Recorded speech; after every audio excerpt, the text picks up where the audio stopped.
जय माता दी मित्रों, कैसे हो आप सब। आशा करते हैं आप सब अच्छे होंगे, खुश होंगे। पूजा पाठ करने के बाद भी इतने ज़्यादा लड़ाई झगड़े क्यों होते हैं। जी हाँ मित्रों, आज का हमारा विषय यही है कि जो लोग माता काली की या अन्य देवी देवताओं की पूजा करते हैं और बहुत सालों से कर रहे हैं, या माता को अपने शरीर पर बुलाना चाहते हैं, या किसी देवता को, अपने इष्ट देवता को अपने शरीर पर बुलाना चाहते हैं, तो उनके घर में इतने लड़ाई झगड़े क्यों होते हैं। इसका कारण क्या होता है। देखिए, भक्त बहुत परेशान रहते हैं कि ऐसा क्यों हो रहा है। हम तो अपने घर की सुख शांति के लिए पूजा पाठ करते हैं और माँ को बुलाना चाहते हैं या बाबा को बुलाना चाहते हैं, तो फिर हमारे घर में इतने लड़ाई झगड़े क्यों हो रहे हैं। आज मैं आपको यही सब बताऊंगी। देखिए, जैसे आप माँ काली की पूजा करते हैं, कि एग्जाम्पल मैं आपको दे रही हूँ। आप चाहे किसी भी देवी देवता की पूजा करते हो, आप पूजा कर रहे हो, सालों से कर रहे हो और मंत्र जाप भी करते हो, उनको भोग प्रसाद भी देते हो, समय समय पर अपनी सारी पूजा पाठ जो है आप पूरे भाव से करते हो। पर होता क्या है कि आपके घर में बेवजह के लड़ाई झगड़े होने लगते हैं। एक दूसरे से मतलब अनाप शनाप बोलना, बैठे बैठाए कोई बात नहीं है, ऐसे ही माथा गर्म हो जाता है।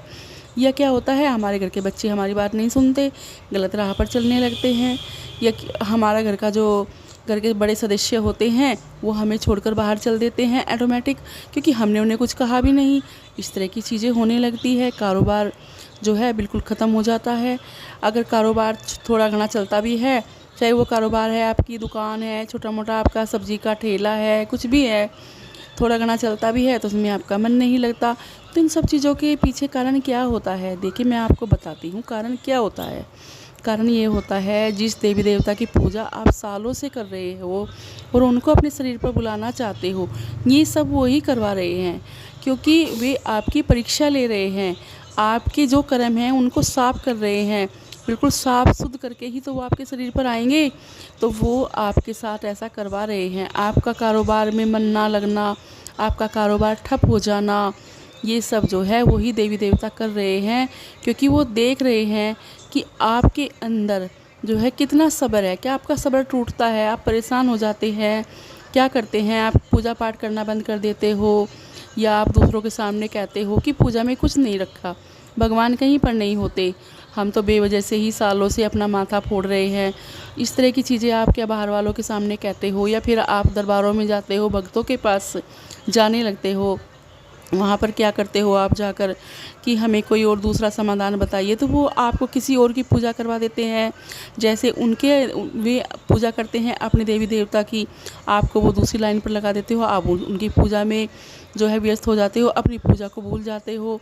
तो इस तरह की तो परीक्षा आपकी हो रही है। अगर आपका सामर्थ्य टूट गया, आपका मतलब मन टूट गया, तो फिर आप इस परीक्षा में पास नहीं हो पाओगे, क्योंकि ये सब जो करवा रहे हैं वो देवी देवता ही करवा रहे हैं। अचानक से आप बाहर जा रहे हो तो आपको ठोकर लग जाती है, ठोकर आपको जरा सी लगती है, गिरते आप मुंदे मुंह हो, चोट लग जाती है। तो देखिए, ये इन सब चीज़ों के पीछे देवी देवता ही हैं। वो जब तक आपको बिल्कुल ऐसा ना कर दें कि आप बिल्कुल ठंडे दिमाग के, शांत मन के, साफ शुद्ध आपका शरीर ना हो जाए, आपका जो मन के अंदर अहंकार भरा हुआ है, क्रोध भरा हुआ है, जैसे मैंने आपको बताया, आप गिर गए, आपको चोट लग गई, तो कुछ लोग क्या करते हैं, घर में आते हैं, घर वालों को बुरा भला बोलते हैं, हम आपके लिए कर रहे हैं, आपने हमें परेशान कर दिया है, हमारे से ये काम होता नहीं है, या हम सुबह से शाम तक काम करते रहते हैं। तो इस तरह की चीज़ें लेकर वो घर में लड़ाई झगड़े करने लगते हैं। इन सब चीज़ों को शक्ति जो है आपके शरीर पर आने वाली है, वो साफ कर रही है, देख रही है कि आपके अंदर कितना सब्र है, आपका सब्र टूटता है या नहीं टूटता है। क्योंकि ठंडे मन का इंसान, ठंडे दिल का इंसान ही शक्ति को प्राप्त कर सकता है, क्योंकि उसे जो शक्ति उस पर आने वाली है वो उसको जग कल्याण के लिए चुनेगी। तो तभी तो आप जग कल्याण करोगे, क्योंकि वहाँ तो तरह तरह के सवाल जवाब होते हैं जब शक्ति आती है। कोई अपना कुछ, जैसे मैं आपको बताती हूँ, किसी कपड़े वाली दुकान पे आप जाते हो और वहाँ पे आपने एक साड़ी लेनी है या एक पैंट शर्ट लेनी है, और आप उसकी पूरी दुकान खुलवा कर घेर देते हो, वो तब भी कुछ नहीं कहता, वो दिखाता रहता है। आप कहते हो ये नहीं वो दिखाओ, ये नहीं वो दिखाओ, वो दिखाता रहता है, उसका सब्र तो नहीं टूटता। तो ऐसा ही शक्ति आपके साथ कर रही है। ये सारी दुर्घटनाएं, जितनी भी चीज़ें आपके साथ होंगी, सब शक्ति करेगी। ये ना समझना कि 1 महीने 2 महीने होगी, इसमें साल भी लग सकता है, 2 साल भी लग सकते हैं। जब तक आपका अभिमान, आपका क्रोध ख़त्म ना हो जाए, आपका मन बिल्कुल पानी की तरह निर्मल ना हो जाए, तब तक माँ की शक्ति या बाबा की शक्ति आपके साथ ऐसा ही करेंगी, आपको बिल्कुल शुद्ध करेंगी, शांत करेंगी, जब जाकर आपके शरीर पर आएंगी, क्योंकि शक्तियाँ ऐसे ही नहीं किसी के शरीर पर आती। दूसरी बात, जब आपके शरीर पर शक्ति आएगी तो देखिए, शक्ति आने से पहले आपकी परीक्षाएं बहुत ज़्यादा होती है। मैं आपको बताती हूँ, आपको लकवा मार सकता है, आपकी जीभ को लकवा मार सकता है। ये कुछ दिनों के लिए होगा आपके साथ, ये नहीं कि एक तरफा हो जाएगा, कुछ दिनों के लिए ये होगा, पर आपका सब्र वहाँ भी नहीं टूट सकता। आपको कोढ़ भी हो सकता है हल्का हल्का, आपको सफ़ेद दाग भी हो सकते हैं, आपको रेड कलर के जो चक्रे से होते हैं वो भी हो सकते हैं, उसमें खुजली आएगी। इस तरह की जो शक्ति आती हैं उनकी निशानी यही होती है कि वो इस तरह की दिक्कतें पैदा करती हैं। और जब आपका सब्र नहीं टूटेगा, आपका मन बिल्कुल शांत हो जाएगा, क्रोध ख़त्म हो जाएगा, आप इतना कुछ होने के बाद भी अपनी पूजा पाठ नहीं छोड़ोगे, करते रहोगे, घर वालों से कोई बहस नहीं करोगे, किसी की बात का बुरा नहीं मानोगे, तभी जाकर आप पर शक्ति आएगी। दूसरी बात, कभी कभी हमारे घर में इतनी नेगेटिविटी हो जाती है कि हमारे घर में हमें हमारा जो पूजा पाठ का मंदिर होता है वहाँ पर सामान अपने आप ही ऑटोमेटिक गिरने लगते हैं।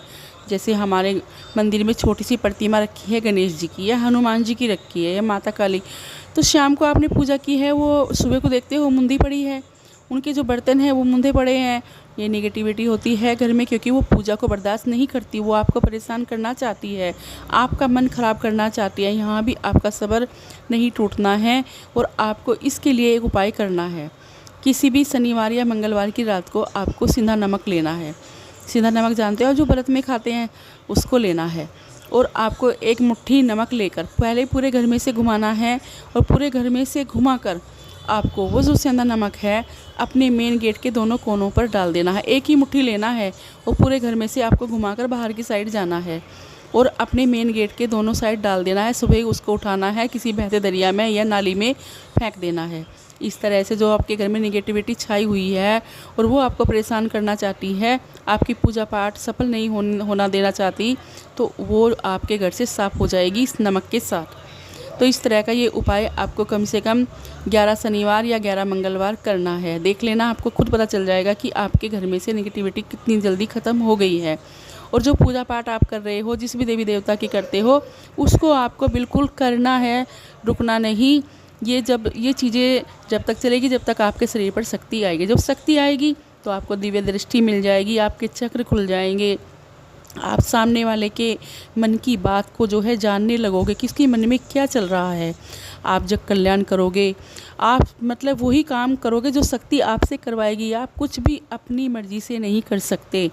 ये मत समझना कि आप पर शक्ति आ गई अब आपका अभिमान बढ़ जाए, नहीं, आप वही काम करोगे जो शक्ति आपसे करवाएगी। तो मैं आपको यही बताना चाहती हूँ, सावधानियाँ आपको बरतनी है। कोई किसी के पाप कर्म में शामिल नहीं होना है, किसी का बुरा नहीं करना है। और देखिए, अपने घर गृहस्थी में आपको जो है अपने घर गृहस्थी में पूरा ध्यान देना है। और जब भी आप ये मंत्र जाप, ये जो पूजा पाठ आप करें, पूरे मन से पूरे भाव से करना है। आप किसी दरबार में किसी भी भगत के पास ना जाइए। हाँ, अगर हो सके तो आप अपना एक अच्छा गुरु बना लीजिए, क्योंकि गुरु सही राह दिखाता है। और गुरु एक ऐसा होता है जैसे हमारे सर पे बड़े होते हैं हमें सही राह दिखाने के लिए। तो गुरु सही राह दिखाता है, ज्ञान बताता है, वो जो है हमें भटकने नहीं देता। तो मित्रों, ये कुछ जानकारी थी जो मैंने आपको दी है। अब मैं आपसे विदा लेती हूँ और मिलती हूँ एक नई जानकारी के साथ। आशा करती हूँ आपको मेरी वीडियो पसंद आई होगी। जय माँ काली, जय माँ दुर्गे।